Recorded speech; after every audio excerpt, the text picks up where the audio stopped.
breadwinner yung anak niya. Pero at that working age, nagka-calling siya Wow. sa pagpapare. Wow. Ngayon, yung nanay, syempre, paano na to? Naku, how I wish yung magulang na yan. Ang hirap, di ba? Open siya kasi breadwinner. Oo. Bigyan niya yung kanyang anak ng space. Kahit 3 days lang, 2 overnights. Sa seminaryo, Pahanapin niya ang kanyang anak ng isang seminaryo, ng isang kongregasyon. Kasi how I wish, pati ikaw Lilit nung bata ka, how I wish every young person, woman or man, binigyan ng Diyos ng pagkakataon, tanungin siya seriously, sa tingin mo ba, tinatawag kita? oo nga.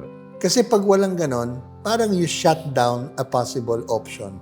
Definitely po sabi nila, there's only one vocation calling to the religious, priestly life, whether madre o pare, every 10,000.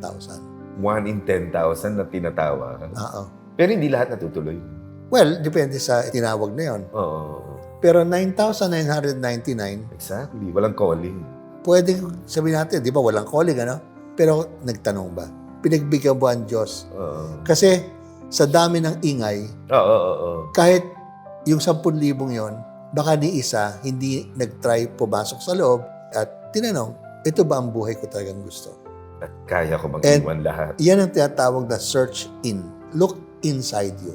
Now, palagi tayong takot ay magpapari ako, ay magmamadre ako. Ang tawag ko ngayon talaga sa mga tinatawag na ex-seminarian. Yung lumabas. Oo. Sabi ko, hindi kayo ex.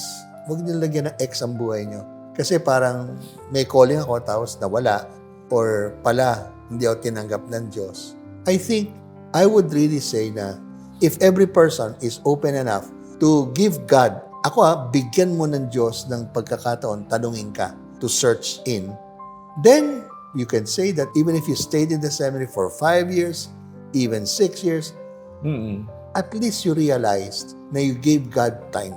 And you said, talaga palang hindi, ito ang buhay ko. Kailangan po yan. So sa magulang na ang anak niya nagsabi ng calling, huwag kayo kagad sabihin, mawawala ang aking anak. Oo, except sa kanya kami Kasi umaasa. breadwinner siya. Sabi ni Don Bosco, kung inyong anak ay bigay niyo talaga sa Panginoon sapagkat ang Diyos ang humihingi.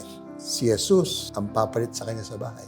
Ang ganda. Oh yes, of course. And I am one person that can say that. I think when I left home, and I left my brother alone.